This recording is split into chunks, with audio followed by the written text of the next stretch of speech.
Okay, hi. It's been a few days. Hello. How are you doing? I've been slacking on doing my voice training, so this is me trying to get back into it. Nice to see you again, whoever you are. I have no idea how you got here. If I'm on your recommendations are like really fucked up, and you should do something about that. Um, I thought tonight I would talk a bit about the fact that I'm going on a date in a couple days. And I'm kind of nervous about it because it's the first time I'm going to be going out with a girl as a girl. And I'm not quite sure how to navigate that.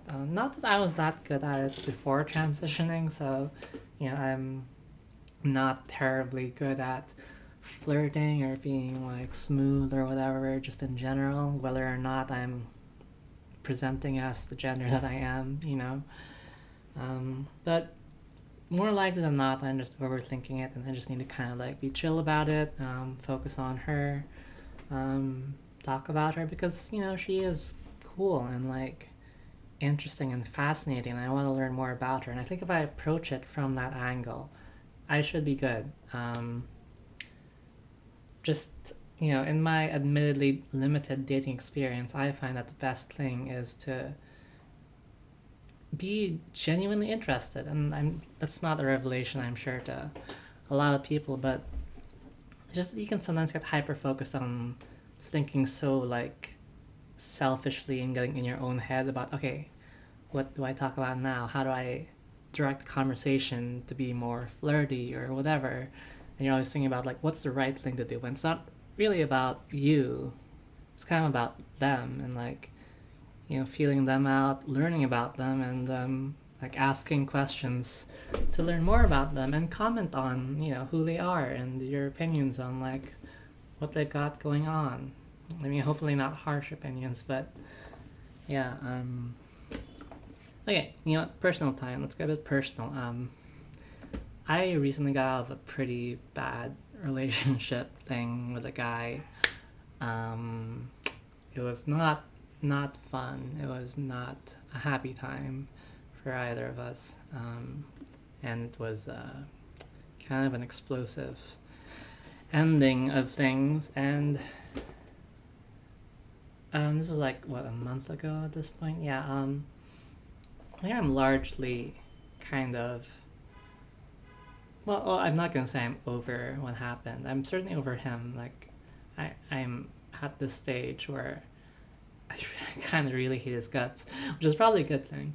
But no, I was gonna say, yeah, I'm not gonna say I'm over the situation totally. Like, it's still affecting me. It's still like when I think about what went down and everything that happened, my heart just kind of hurts, and I kind of get you know bad feelings, and those bad feelings have been a bit hard to deal with, which is partly why I've kind of thrown myself into doing all this random stuff, this channel included.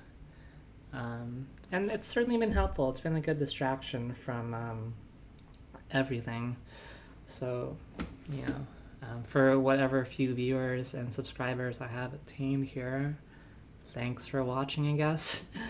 As much as I appreciate the chance to just in general be able to voice train and vent my thoughts, it's helpful to know that there's like one or two people who are watching my thoughts and like are hearing what I'm saying. So yeah, thanks for that.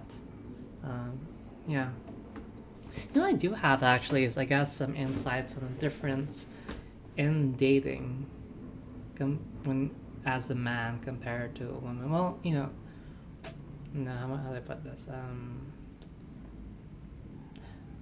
I guess the feeling, yeah. No, I just whenever I talk about this stuff, I feel like I end up sounding sexist, but well, it's just that when I talk about like this is how I felt about things as a guy without estrogen running through my brain, and this is how I feel as a woman in contrast to that with estrogen running through my brain, and it's not. Um, I'm I am always wary of saying these gender essentialist things about how this is how guys think because of the chemical makeup of their brain, and this is how women think because of the chemical makeups of their brain, because obviously you can't make that kind of generalization of either gender. And in fact, I'm just not going to, because it's a bad habit. And rather, I'm like, just because my perception and attitude towards things has changed as a result of me transitioning does not mean that this is applicable to everyone who's transitioning. So let me just stop there, because we're not gonna delve down there, and I'm not gonna get canceled when I only have 7 subscribers, because that's the kind of thing that only happens when I've got 2 million subscribers and I commit tax fraud or something. Yeah, that'll be fun. What else to talk about? Views.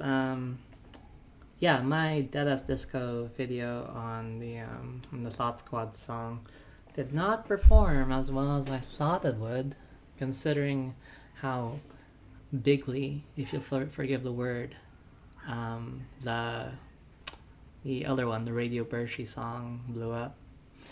But that song is a lot more iconic, and there are a lot more eyes on it compared to the Thought Squad songs. I understand it. It's just that I even made a cool thumbnail where I put the BPM in the thumbnail. You could see oh my god, you played that Thought Squad song at 220 BPM. I gotta watch this, but apparently not. Okay, again, I had to say I'm already getting too neurotic about these things. Nor do I want my channel to be a Dead as Disco channel, so let me just chill out on that front. It's not about Dead as Disco. In fact, I have some video ideas that I mean to work on, and I've written them down in my cool ass bullet journal. I think I've talked about how I'm a Half-Life fan, big Half-Life enjoyer. A cool video idea I had, or at least I think it's cool, is one where I rank Lambda caches. The secret stashes of supplies that are scattered throughout the game.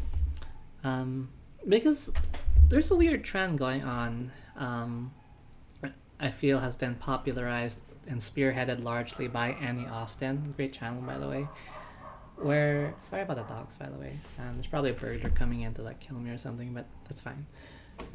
There's a trend going on where you focus on the mundane and ask the mundane questions in video games, do the power lines in Los Santos in GTA 5 actually make sense, or what's the unemployment rate in Fallout New Vegas, stuff like that. And I understand the appeal of these because I can't stop watching them either. So that's kind of where this video idea is inspired from, ranking Lambda caches, especially with if Half-Life 3 gets announced this month, which is gonna happen, trust me. Oh yeah, fuck, I gotta do that reaction video. I'm gonna get a new webcam for that reaction video because it needs to, it's gonna blow up, trust me. The Source games specifically have such nostalgia associated with them that I feel I could capitalize on. Oh my god, such a content creator. This is rare. You're getting to see behind the scenes of a content creator and seeing how they think. It's so soulless, isn't it? Ranking Lambda caches, because there's some fun ones that are tucked away in weird areas, or have that kind of liminal quality to them, that backroomsy vibe that is admittedly less topical than it was last year or 2 years ago, but there's something there. The other one, which I'm actually more excited about, is about this new thing that I got. 1 second. I'll just grab it. This thing here. So these are a pair of bone conducting earphones, but not just any bone conducting earphones. These are the Suunto Aqua, and they actually work underwater. And normally you can't have earphones that work underwater because the water actually stops Bluetooth from transmitting from your phone to the earphones. These operate differently because they have local storage in them. Like you can put your MP3s on the earphones themselves, and you play the audio from there. You don't need to have a phone at all if you don't want to. And I'm going to take a different angle on that. I'm going to take the digital minimalism angle on that because, as I've said before, I'm kind of low-key a digital minimalist.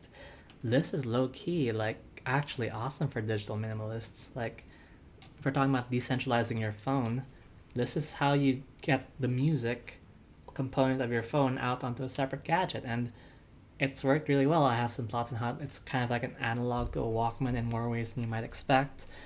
And not to spoil too much, you're gonna steal my video looking at video goblins, so idea goblins.